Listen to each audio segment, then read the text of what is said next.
There are F-150s as far as the eye can see. EVs could lead to the destruction of Ford. And this line keeps on going and keeps going. That's exactly what we've got to see more of from these dealers if they actually want to start moving some of these trucks. And we have more. I found where all the Mavericks are. They're all hiding right here. And it keeps going. More trucks right here. And it keeps going.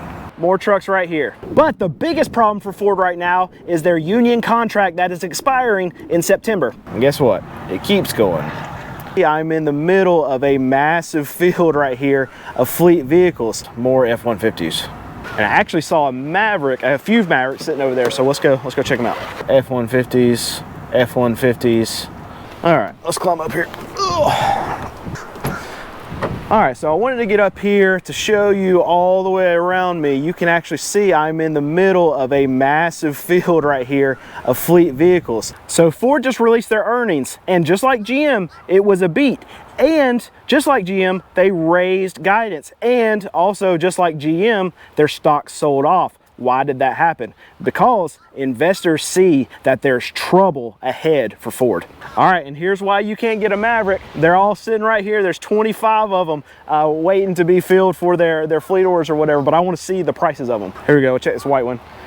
It is an XL, so one of the base models, and we have, it's a 2023 XL's all-wheel drive, and the total MSRP on this one is $26,885. That's what we need, Ford. We need some $26,000 trucks, and these Mavericks are sitting all around me, and they seem to be all, they're all XL models, so all the prices I'm seeing, they're ranging anywhere from like $25,000 up to like $27,500. And one of the big reasons why Ford is actually able to put up big numbers right now is because their fleet sales. It's more towards fleet than it is to actually retail.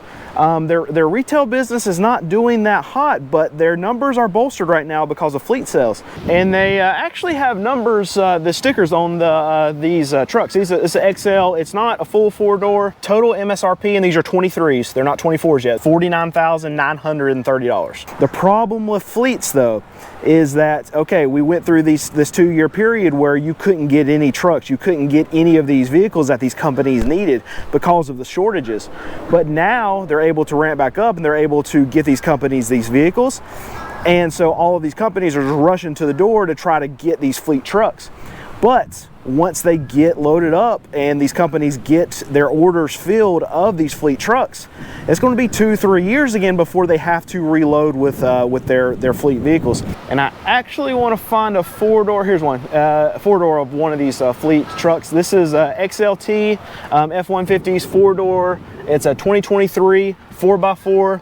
And the MSRP on this one is $58,660. So this is one thing that Ford's not going to be able to continuously pad its numbers with. Yeah, their numbers look good right now, but it's because of all this, because of all these fleet orders coming through, and that's going to dry up in the next few quarters. It's going to dry up in the next year or so. All right, so this over here is a shot that I just showed you from the top of my truck, but I wanted to come over here to show you there are even more on this side of the parking lot. You've got all your little, I guess they're little Escapes or their Eco, whatever that they have in the little SUV, but you have just a full line of more of these fleet sales. Tons of them here. So Ford, just like GM, has stated that they're actually seeing very strong demand with their truck sales. But I can go ahead and tell you that dealerships are not going to have to do that if it's as strong as they're saying it is. I'll show you the fine print though. Come here. Up to. All right, this F-150 right here is actually called the trimmer package. This is actually my, I really like the way that they set this up, but this one still, it's a 2023 F-150 4x4, it's trimmer package, still $76,000. It's crazy. I love the way it looks. The outside, the inside's very cool, but still way too much for a truck. $76,000, crazy. So their EV unit is a massive problem. Just in this last quarter, they lost $1.08 billion. Just in one quarter, 1.8 billion with a B, billion, lost it. It's gone. That's my poofing noise, gone. So on average right now, Ford is losing about $60,000 per EV. And in this year, Ford actually expects to lose $4.5 billion in the EV space. This is what investors hate. Okay, yeah, they want Ford to move forward, but we got to do it better than this. And losing $4.5 billion this year in EVs when they're not selling. Nobody wants a Mach-E. Nobody wants a Ford Lightning anymore. One thing I will say about this dealership is I have not seen one add-on, I have not seen one market adjustment on any vehicle that I've checked. So this is a 2023 F-150, it's 4x4, and the total it's a Lariat, and the total MSRP on this one, still, it's $72,865. There's no add-ons, there's no market adjustments here. That's a good thing. Bad thing, from Ford, truck, $72,000. That's crazy. I'm not a big Tesla fanboy. I'm not crazy about Tesla, but I know that Tesla makes a better product than Ford in the EV space, and I know that Tesla is cheaper than Ford in the EV space.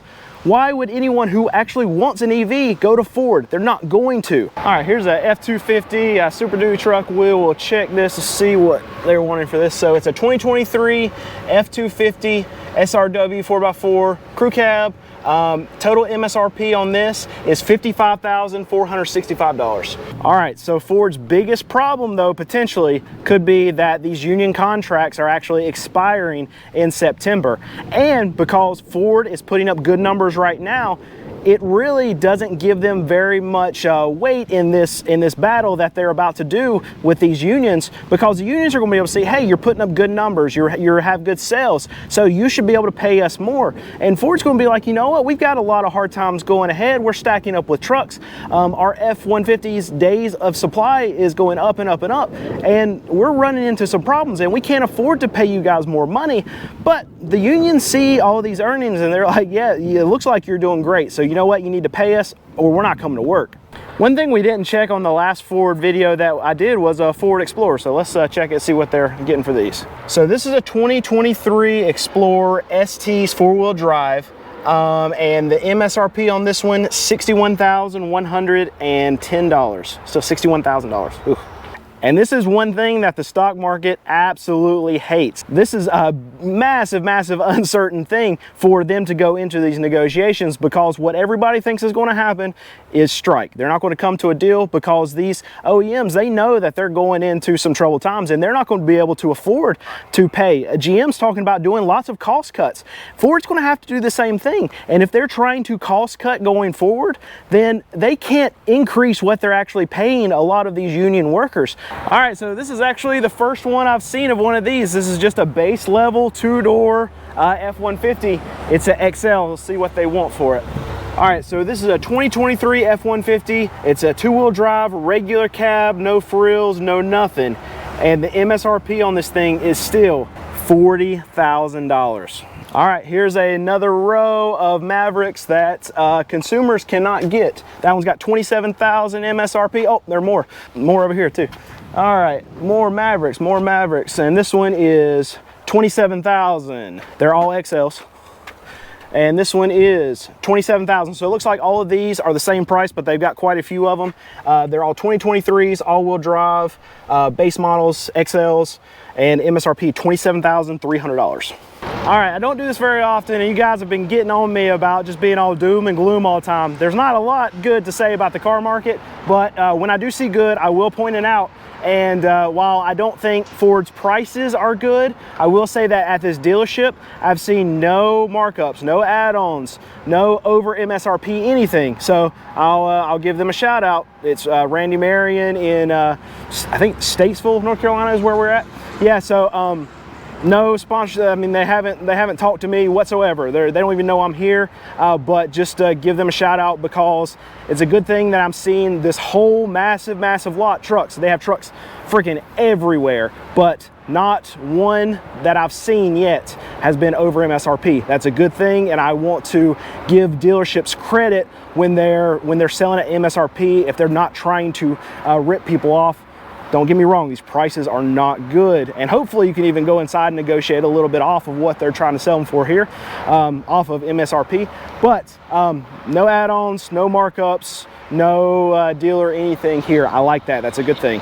Good job, Randy Marion of wherever we are, North Carolina. All right, and after Ford reported these earnings, what happened to their stock? It got hammered. And on top of that, it got some massive downgrades from a lot of analysts. And what does a downgrade mean? So in the stock market, there are analysts, there are people that actually cover each individual stock.